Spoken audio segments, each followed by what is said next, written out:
তোমাকে যেটা জিজ্ঞেস করবো, অনেকে সেটা আমাকে জিজ্ঞেস করে, আমি সেটা তোমাকে জিজ্ঞেস করবো, সেটা হচ্ছে অনেকে জিজ্ঞেস করেন যে আচ্ছা ডাক্তারবাবু, আমার তো ডায়াবেটিস হলো, ওজনও বেশি, আপনি বলছেন ওজন কমাতে। এবার আগে তো আমি দুবেলা ভাত খেতাম, দুপুরবেলাতেও ভাত খেতাম, রাত্রিবেলাতেও ভাত খেতাম। আমি যদি ভাতটা বন্ধ করি, তাহলে কিভাবে আমার ডায়েট প্ল্যানটা আমি করব? কারণ দুপুরে রাত্রে আমি ভাতটা দুবেলাই বন্ধ করতে চাই। আর এই ভাত বন্ধ করার জন্য কি তার ভাতের সাবস্টিটিউট হতে পারে?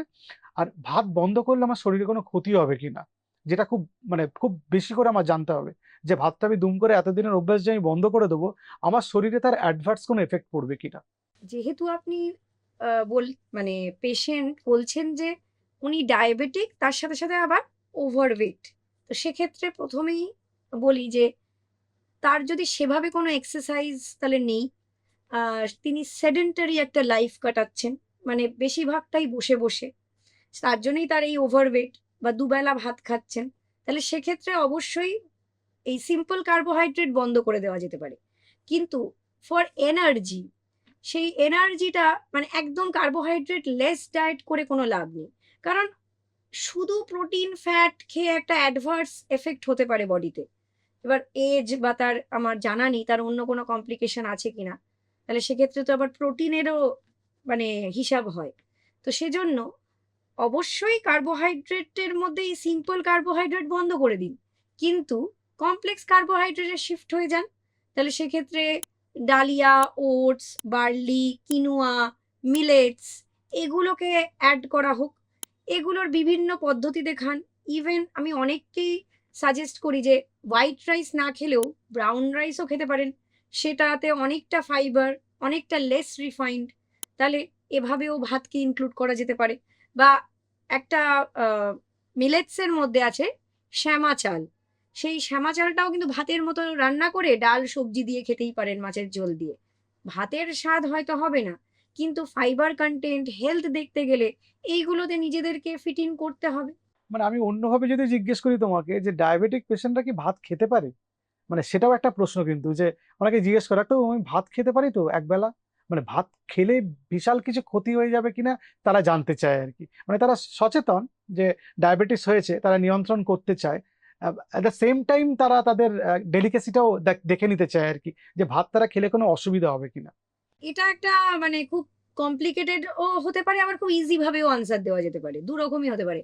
মানে যে ডায়াবেটিক পেশেন্টের গুড কন্ট্রোল অফ ডায়াবেটিস আছে, একজন প্রি ডায়াবেটিক পেশেন্টের মতো তার HbA1c লেভেল, তাহলে সে কেন ভাত খাবে না? সে হয়তো রোজ এক্সারসাইজ করছে, সে খাক ভাত, কিন্তু পোর্শন কন্ট্রোল, সেটা খুব মাথায় রাখতে হবে। পোর্শনটা কতটা খাচ্ছে হিসাব করে খেতে হবে।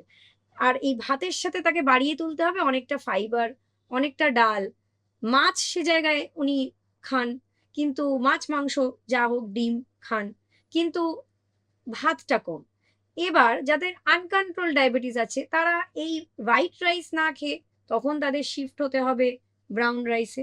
তো এটাই, আর কিছু না। তবে ভাত না খেলে শরীরের, মানে সাদা ভাত বলছি, না খেলে শরীরের কোনো ক্ষতি নেই, আর মনের ক্ষতি হতে পারে।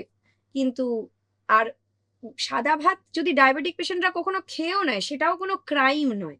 সেটা যদি পোর্শন কন্ট্রোল করে খেতে পারেন, অনেকটা ফাইবারের সাথে খেতে পারেন, আর রেগুলার এক্সারসাইজ করেন, তাহলে কোনো সমস্যা হতে পারে না। তবে তাও বলবো যাদের আনকন্ট্রোল ডায়াবেটিস, তারা অবশ্যই একজন ডায়েটিশিয়ানের পরামর্শ নিয়েই ডায়েটটা করুন। কারণ আমি এখান থেকে বলতে পারছি না, এটা একটা নর্মাল বেসিক প্ল্যান আউট করছি, এখান থেকে বলতে পারছি না যে সেই ডায়াবেটিক পেশেন্টের আনকন্ট্রোল ডায়াবেটিসের সাথে সাথে তার ওবিসিটি আছে কিনা, তার কিডনির কোনো সমস্যা আছে কিনা, তার ফ্যাটি লিভার আছে কিনা, তার হাইপার টেনশন আছে কিনা। তো তখন একটা হিসেব করে দেওয়া যেতে পারে।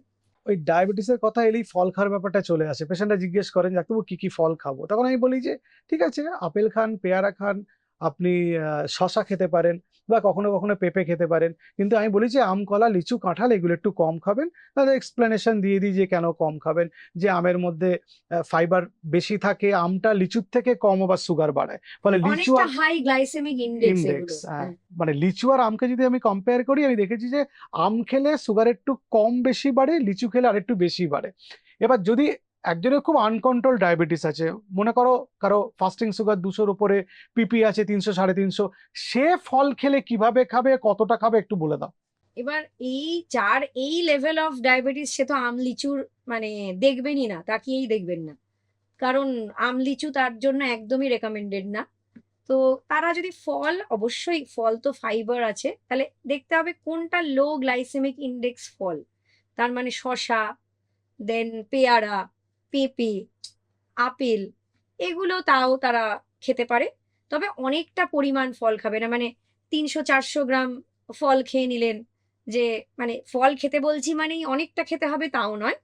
তবে হিসাব করে মোটামুটি একটা 100-150 গ্রামের মধ্যে যে কোনো একটা ফল খেলেন সারাদিনে, তাহলে আশা করা যায় না মানে, কিন্তু মনে রাখতে হবে এই ফলের মধ্যেও তো সুগার ইজ দেয়ার, সেই জন্যে বেশি নয়, কিন্তু পরিমাণ মতন যে ফলগুলো বললাম খেলেন। আবার কোনো কোনো দিন আহ, এই ফলের সাথে একটু ফাইবার বাড়াতে একটু ছোলা অ্যাড করে নিন। তো এইভাবে যদি মিক্সার ইম্প্রোভাইজ করতে হবে। ইম্প্রোভাইজ করতে থাকেন তাহলে আশা করা যায় কোনো সমস্যা হবে না। ড্রাই ফ্রুটস খেতে হলে মানে অনেকে খুব খেতে পছন্দ করে, যে কাজু খাচ্ছেন বা আমন্ড বা ওয়ালনাট বা কিশমিশ বা খেজুর। তো ড্রাই ফ্রুটস গুলো খেতে হলে কতটা খাবে? মানে আমি ড্রাই ফ্রুটস খেতে বললাম আর পেশেন্টটা মুঠো মুঠো 4 মুঠো কাজু, 2 মুঠো কিশমিশ এই খেয়ে নিলেন। জন্যই, হ্যাঁ, এটাই। কতটা খাওয়াটা সেফ, মানে যাদের যাদের ডায়াবেটিস কন্ট্রোলে আছে তারা কতটা ড্রাই ফ্রুটস গুলো খেতে পারে, সেটা একটা ইম্পর্টেন্ট কোয়েশ্চেন আর কি। এই কতটা খেতে পাওয়া বলাটা কিন্তু একটা পার্সন টু পার্সন ভ্যারি করবে। মানে এটা বলা যায় না যে একজন মানুষ যে খুব ভালো, ধরুন ডায়াবেটিক কিন্তু দারুণ এক্সারসাইজ করছে, তার পরিমাণ আলাদা হবে। এরপরে আরেকজন যে ডায়াবেটিক, সে সেডেন্টারি লাইফ কাটাচ্ছে, তার এই ড্রাই ফ্রুটস খাওয়ার পরিমাণটা আলাদা হবে। তো সেই জন্য এভাবে বলা যাবে না কতটা। তবে হ্যাঁ, মানে সারাদিনে প্রায় 100-150 গ্রাম আপনি খেয়ে নিচ্ছেন ড্রাই ফ্রুটস, সেটা হবে না, কিন্তু মোটামুটি 4-5 পিস অ্যালমন্ড, মোটামুটি একটু ক্যাশিউ, তবে হ্যাঁ মাথায় রাখতে হবে সল্টেড নয় এগুলো। আর খেজুরে তো সবচেয়ে হাইয়েস্ট অ্যামাউন্ট অফ সুগার থাকে, তো সেই জন্য ডায়াবেটিক পেশেন্টদের জন্য এটা সাজেস্টেড নয়। কিসমিসও এখনো মানে সাজেস্টেড নয়। তাই জন্য অ্যালমন্ডস, ওয়ালনাটস, পিস্তা, এগুলো মোটামুটি খেতেই পারে ইচ্ছা হলো ডায়াবেটিক বা পেশেন্ট। খুব সুইট ক্রেভিং আছে, মিষ্টি খেতে চায়, সে তো চাইলে কিছু কি খেজুর টেজুর তো নিশ্চয়ই খেতে পারে। ওই আবার সেই প্রশ্ন চলে আসে যে তার কোন লেভেল অফ ডায়াবেটিস, কোন লেভেল অফ HbA1c তে সে বিলং করে। তো মানে একটু তো স্ট্রিক্ট রাখতেই হবে, কারণ একটু আধটু কন্ট্রোল হবেও না। আর একটু আধটু তো দেখুন, বেড়াতে গেলেন তখন একটু অনিয়ম হয়ে গেল, আপনারা যে রান্নাটা হচ্ছে বাড়িতে, হয়তো আপনাদের কুক একটু চিনি দিয়ে দিল, তো এই সব প্লাস মাইনাস করে আপনাকে চলতে হবে। তো সেই জন্যে রেকমেন্ডেড আমি খুব একটা করি না যে ডায়াবেটিক পেশেন্টরা খেজুর বা কিশমিশ খেতে পারে, বাট কখনো 2 সপ্তাহে একবার খেলে সেটা অতটা ক্যালকুলেটেড হবে না বা অতটা প্রবলেম ক্রিয়েট করবে না। খুব কমন একটা প্রশ্ন হচ্ছে যে দিনে কবার খাবার খাবো? 3 বার খাবো, মানে ব্রেকফাস্ট, লাঞ্চ, ডিনার খাবো, নাকি ব্রেকফাস্ট খাবো আবার মিড মর্নিং খাবো আবার লাঞ্চ খাবো আবার ইভিনিং স্ন্যাকিং আবার ডিনার? মানে অনেকে তো এরকম ডায়াবেটিক পেশেন্টরা আছেন যারা ফিল্ডে কাজ করেন, এবার তাকে যদি কিছু স্ন্যাকিং করতে হয় বা দুটো মিলের মাঝখানে কিছু খেতে হয়, তাহলে তাকে জাঙ্ক ফুড কিনে খেতে হবে, কারণ হেলদি ফুডের অপশনটা খুব কম। For them, how will they plan the diet plan actually? এবার যারা অবশ্যই ঘুরে ঘুরে কাজ করেন, তাদের সারাদিনের কিন্তু মিল প্ল্যানটা তাদের বাড়ির আহ, প্রিয়জনদের বা তাকে নিজেকেও অনেকটা করতে হয়। তো সেই জন্য মিল প্ল্যান করে নিন আগে থেকে, যে কি কি ক্যারি করবেন। অবশ্যই যদি ব্রেকফাস্টটা বাড়ি থেকে করে বেরোনো যায় সেটা সবচেয়ে ভালো। তারপরে লাঞ্চটা ক্যারি করুন, আর ডিনারটা বাড়ি এসে যত ঘুমাতে যাওয়ার 3 ঘন্টা আগে যদি খেতে পারেন বা 2 ঘন্টা আগে খেতে পারেন সেটা সবচেয়ে ভালো হয়। টাইমলি মিল খুব ইম্পর্টেন্ট ডায়াবেটিকদের জন্য, কারণ মেডিসিন গুলো খুব টাইমলি নিতে হয়, তো ডক্টররা আরো ভালো বলতে পারবেন। তো সেই জন্য মেডিসিনের টাইমিংটা খুব ইম্পর্টেন্ট, আর মেডিসিনের সাথে কিন্তু জুড়ে থাকে এই খাবার টাইমিংটা, তো সেটা খুব ইম্পর্টেন্ট। আর ডায়াবেটিকদের একসাথে একসাথে গ্লুকোজ সার্জ হওয়াটা ভালো কথা নয়। মানে এক মানে 3টে বড় মিল করলেন, অনেকটা অনেকটা খেলেন যত খিদে পেয়েছে, সেটা খুব বুদ্ধিমানের কাজ হবে না। ব্রেক ব্রেক করে খান, যাতে ব্লাডে গ্লুকোজ স্পাইকটা অত তাড়াতাড়ি না হয়। সেই জন্য বলা হয় ডায়াবেটিক পেশেন্টদের ব্রেকফাস্ট, লাঞ্চ, ডিনার আর একটা মিড ডে মিল, একটা মিড মর্নিং একটা কিছু স্ন্যাকিং, আর ইভিনিং একটা ছোট স্ন্যাকিং। এটা কিন্তু আপনারা ক্যারি করতেই পারেন। একটা ফল নিয়ে নিলেন, সকালে খেলেন, মাঝখানে ব্রেকফাস্ট আর লাঞ্চের মাঝে সেটা ক্যারি করলেন, বা অনেক জায়গায় ফল অ্যাভেলেবেলও হয়, তো সেটা নিয়ে নিলেন, বা একটু ছোলা, ভেজানো ছোলা বা একটু চিড়ে খই নিয়ে গেলেন, যেটা ইভিনিংয়েও খেলেন। তো এইভাবে যদি একটু হালকা কিছু বা এমন কিছু বিস্কিট, আমি বলছি যেটা ময়দা নয়, ওটসের বিস্কিট বা ফাইবার মাল্টিগ্রেন বিস্কিট, এরকম কিছু খেলেন, সেটাও কিন্তু অনেক ক্ষেত্রেই আপনাদের হেল্প করবে। আর লং টার্ম ডায়াবেটিক পেশেন্টরা কিন্তু না খেয়ে থাকলেও একটা হাইপোগ্লাইসেমিয়ারও সমস্যা হতে পারে, যেটা ব্লাড সুগার লেভেলটা সাডেন ফল করতে পারে। তো সেই কারণে খাওয়াটাও আবার খুব প্রয়োজনীয় ডায়াবেটিক পেশেন্টদের, মাথায় রেখে রেখে তাদের খেতে হবে, টাইম ক্যালকুলেট করে খেতে হবে। তো এতটা ভয় পেয়ে যাবেন না, কিন্তু যতটা সম্ভব কনসাস থাকা যায়।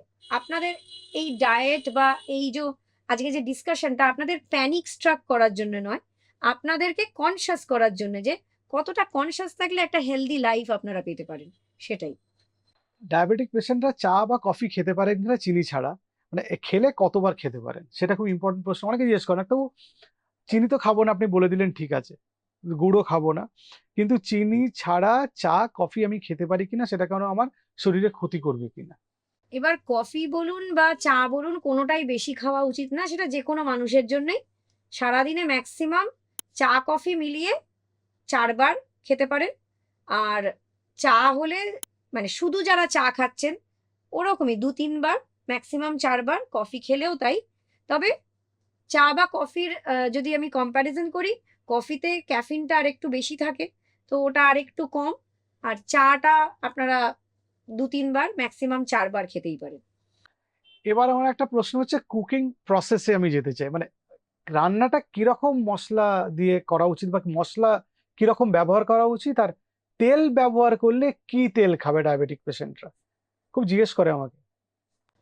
মশলা তো নর্মাল, যা জিরে, ধনে, হলুদ, কাশ্মীরি লাল মির্চ, তারপরে মেথি, মৌরি, যা কালো জিরে, এগুলো সবই ইউজ হতেই পারে একজন ডায়াবেটিক পেশেন্টের জন্য। বাট খুব আহ, তৈলাক্ত, খুব ভাজা খাবার, যেটা হচ্ছে একদম ডোবা তেলে ভাজা খাবার, এগুলো খুব একটা রেকমেন্ডেড নয়। কারণ এগুলোতে ট্রান্স ফ্যাট থাকতে পারে, বারংবার একটা তেল ইউজ হচ্ছে যে রান্না করতে। তো খুব ভাজা পোড়া না খেলেই ভালো। কিন্তু হ্যাঁ, নর্মাল ঝোল যেটাতে ফ্লেভার থাকবে, অবশ্যই মাছ ভেজেই খাবে। মাছ না ভেজে খাওয়ার কিছু নেই, একটা আষ্টে গন্ধর মাছ খেয়ে আদা রসুন দিয়ে সে রান্না হবে, কিন্তু এই আদা রসুনটা অতি মাত্রায় না। ধরুন মাছের কালিয়া খাবে না, পাতলা আহ ধনে জিরে দিয়ে যে ঝোল হয় মাছের, পটল ঝিঙে দিয়ে যে ঝোল হয় মাছের, সেটা খাবে। তো সেটা না খাওয়ার কোনো কারণ নেই। বা যে কোনো ডাল সবজি সবই খাবে, প্রপার মশলা দিয়ে সুন্দর রান্না করে। তবে তেলটা খুবই কম, যে কোনো তেল ইউজ করুন, সেটা যে আমরা এখন হঠাৎ করে অলিভ অয়েল ইউজ করতে শুরু করে দেবেন, সম্ভাবনা সবার পক্ষে সবার এক্সপেন্সিভ। পক্ষে এক্সপেন্সিভ, ওটা নয়। মাস্টার্ড অয়েল ছোটবেলা থেকে যেটা চিরচরিত বাঙালিরা খেয়ে আসছেন, মাছ সেই তেলেই ভাজুন। তো সেটাই সেটাই খাবেন, কিন্তু কম, পরিমাণটা কম। মানে একজন এরম তো হয় না, একটা যদি অনেকের জন্য রান্না হয়, এরম হয় না। তবে আমি একটা আইডিয়া দিতে চাই যে একজন মানুষ যার এই সব সমস্যাগুলো আছে, তার সারাদিনে 25 ml to 30 ml oil uses দরকার, একজনের যদি যদি রান্না হয়। তাহলে এবার আপনারা সেইভাবে হিসেব করুন যে তাহলে 4 জন মানুষের কতটা কি দরকার হবে। তো এইভাবে দেখে নিলে আমার মনে হয় না কোনো সমস্যা এই যে হবে। রসুন আর এই মেথি, এই যে বলে ডায়াবেটিস ইউজ করলে ডায়াবেটিসের লেভেল কমে, ইনফ্লামেশন গুলো কমে, আর রসুনের মধ্যে অ্যালিসিন থাকে, আর মেথির মধ্যে অ্যালকালয়েডস থাকে যেগুলো ডায়াবেটিস কমে, প্লাস মেথির মধ্যে প্রচুর ফাইবার আছে। কিন্তু সেই 1 চামচ মেথি রাত্রিবেলা জলে ভিজিয়ে সকালবেলা খেলে তার ডায়াবেটিস কমে যাবে বলে সেরকম কোনো স্টাডি নেই। মেথির ফাইবারটা কিছুটা হেল্প করে, হয়তো হতে পারে কিছু অ্যান্টিঅক্সিডেন্ট প্রপার্টি আছে। মানে মেথি আর রসুন কি প্রত্যেক দিন রান্নাতে ব্যবহার করলে ডায়াবেটিসে কোনো উপকার হবে, সেটা নিয়ে একটা কোয়েশ্চেন আর কি। যেহেতু আলাদা আলাদাভাবে মেথি আর রসুনের ডায়াবেটিসের ভূমিকা আছে ডায়াবেটিস কমানোর ক্ষেত্রে, সেই জন্য প্রশ্নটা খুব প্রাসঙ্গিক বলে মনে হয় আমার। এবার দেখুন, মেথি রসুন রোজই খাওয়া যেতে পারে, কিন্তু মানে মেথির জল খাচ্ছেন নিয়ম মাফিক সকালবেলা, এদিকে তারপর থেকেই শুরু হয়ে গেল বিরিয়ানি, কচুরি, জিলিপি, যে আমি তো মেথির জল খেয়েছি, আমার তো ডায়াবেটিস সুন্দর কন্ট্রোল হয়ে যাবে, কিন্তু তার সাথে সাথে তাহলে জিলিপি খেলে কোনো ক্ষতি নেই, এটা ভুল ধারণা। মেথি আপনার ডায়াবেটিস থেকে কন্ট্রোলে রাখতে পারে, কিন্তু সারাদিনের এই ডায়েটটাই যে ব্যালেন্স করতে হবে যাতে সুন্দরভাবে আপনার সুগার লেভেলটাই বলুন সেটা সুন্দর কন্ট্রোল হবে। তো এরকম কোনো মিতে থাকবেন না যে কিছু একটা খেলে আমার, everything is hard work. Hard work করে সুন্দরভাবে আপনিই পারবেন ডায়াবেটিসটাকে কন্ট্রোল করতে। আমরা এখানে আপনাদের একটা সাজেশন দিয়ে দিতে পারি। Exactly. এই জিলাপির কথা বলতেই আর একটা প্রশ্ন মাথায় এলো, যে ডায়াবেটিক পেশেন্টরা জিজ্ঞেস করে হচ্ছে ডায়াবেটিস তো হলো, এই যে আপনি খাবারে গাইডলাইন বললেন, এই ডায়েট চার্ট দিলেন, সেগুলো তো মানবো, কিন্তু আগে তো প্রচুর মিষ্টি খেতাম, কখনো সখন ইচ্ছে হলে কি একটা মিষ্টি খেতে পারি? এটা তো সেই আবারও একই কথা বলবো যে যদি সুন্দরভাবে কন্ট্রোল থাকে ডায়াবেটিস লেভেল, তাহলে আপনি ওই 2 সপ্তাহে একবার খেলেন। কিন্তু যদি আনকন্ট্রোল থাকে অবশ্যই না। কারণ এই সুগার লেভেলের আনকন্ট্রোলড হলে আপনার হার্টের ক্ষতি করতে পারে। কারণ ব্লাডের মধ্যে তো এই এক্সেস সুগারটা ঘুরে বেড়াচ্ছে। ইনসুলিন তো তাকে এনার্জির জন্যে সেলের মধ্যে ঢোকাতে পারছে না, কারণ ইনসুলিন কমে গেছে শরীরে। তাহলে এই ব্লাডের মধ্যে যে এই গ্লুকোজ গুলো ঘুরে বেড়াচ্ছে, তারা গিয়ে আপনার হার্টকে ক্ষতি করছে। এরপরে আপনার লিভারকে ক্ষতি করতে পারে, আপনার কিডনিকে ক্ষতি করতে পারে। তো সেই চান্সটা আপনি কেন নেবেন? তার থেকে কন্ট্রোলে রাখুন সেটাকে। তো আর এনার্জি লস তো প্রচন্ডই হবে, যেহেতু এনার্জিটা যেতেই পারছেন। আর আর একটা প্রশ্ন হচ্ছে, যেটা মানে ভুরি ভুরি শুনি, যে প্রসেস ফুড প্লাস আমরা বলি পেশেন্টদের যে প্রসেসড খাবার খাবেন না, কারণ প্রসেস খাবারের মধ্যে নুন আছে, চিনি আছে, বিভিন্ন রকম অ্যাডিটিভ প্রিজারভেটিভস আছে, প্লাস ফাইবার নেই।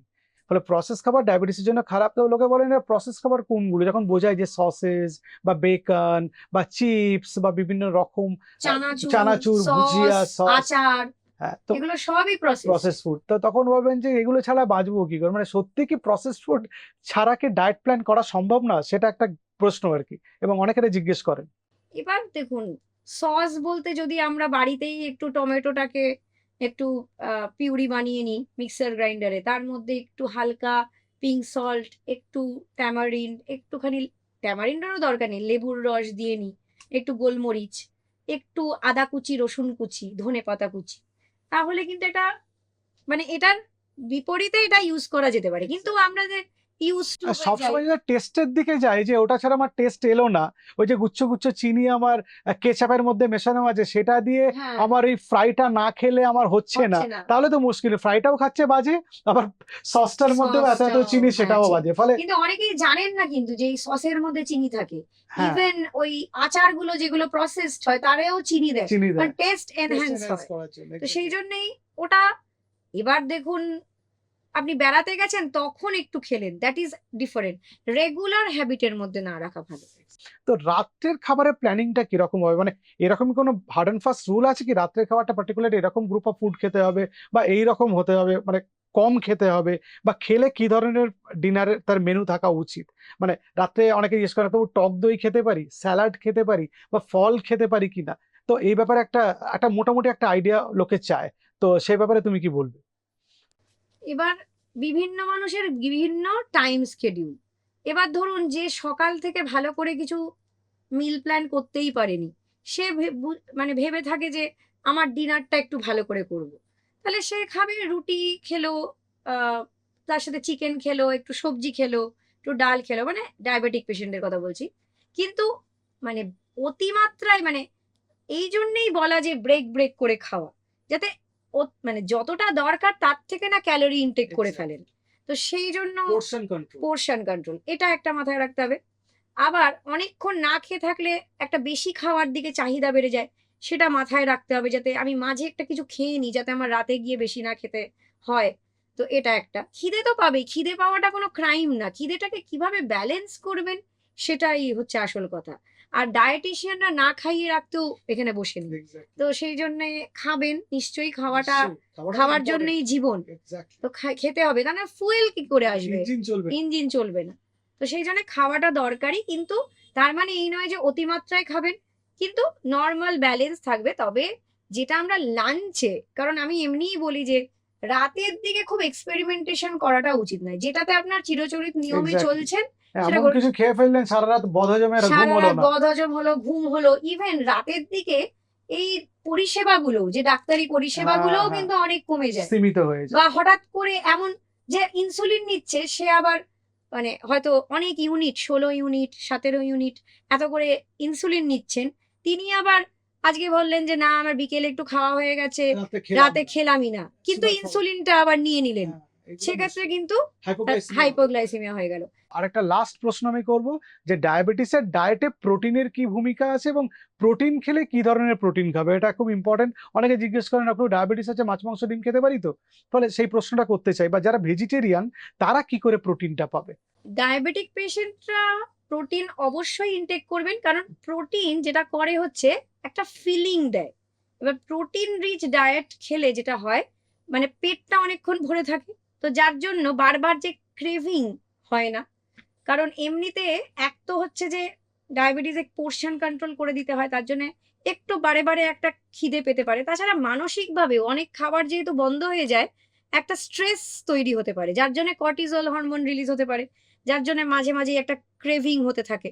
আর যেটা দেখা গেছে মানুষকে যেটা না করা হবে সেটার খাওয়ার প্রবণতা যেহেতু বেড়ে যায়, সেই জন্য এটা মানে চিরচরিত দেখা গেছে যেটাতে না করবে সেটাই বেশি করে খেতে ইচ্ছে করে। তো সেই জন্য ওই জন্যই সুইট ক্রেভিংটাও বাড়তে থাকে। তো ওই কারণে প্রোটিন যদি খেয়ে নেন তাহলে মনটা ভালো থাকছে, যে মাছ মাংস ডিম যেটা বাঙালির একটা ইমোশন, যদি খান তো সেটা খেলে কিন্তু পেটটা ভরে থাকছে।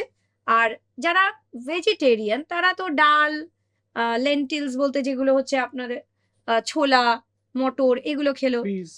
পিস, রাজমা, এগুলো খাওয়া হলো। আর তার সাথে সাথে টোফু, সয়াবিন, সয়াবিনের তো চিকেনের থেকেও বেশি প্রোটিন থাকে, তো সেই জন্য ওটা খান। আর দুধ, টক দই, এগুলোর মধ্যেও প্রোটিন পাবেন। ছানা খুব গুড সোর্স অফ প্রোটিন, তো এইগুলো খান। খেলে আপনারা ভালোও থাকবেন। কিন্তু এই যে প্রোটিন খেতে বলছি মানে প্রচুর পরিমাণে প্রোটিন খেয়ে যাচ্ছেন, অনেকটা করে মানে 200-300 গ্রাম করে মাছ মাংস খেয়ে যাচ্ছেন, সেটা কিন্তু নট হেলদি। কারণ ডায়াবেটিস থাকলে একটু তো কনসিয়াস হয়ে যেতেই হবে যে আপনার কিডনি হেলথটাকেও ভালো রাখতে হবে। তো সেই জন্য অতিমাত্রায় প্রোটিন নেওয়াটা কিন্তু কোনো বুদ্ধিমানের কাজ হবে না। Thank you. যে একটা মোটামুটি একটা ডায়াবেটিসের ডায়েট নিয়ে আমাদের আলোচনা হলো, আশা করি আমাদের দর্শক বন্ধুদের আমাদের এই আলোচনা কাজে লাগবে এবং তারা এটা ফলো করে মোটামুটি স্বাস্থ্যকর একটা জীবনযাত্রাতে এগিয়ে যেতে পারবে।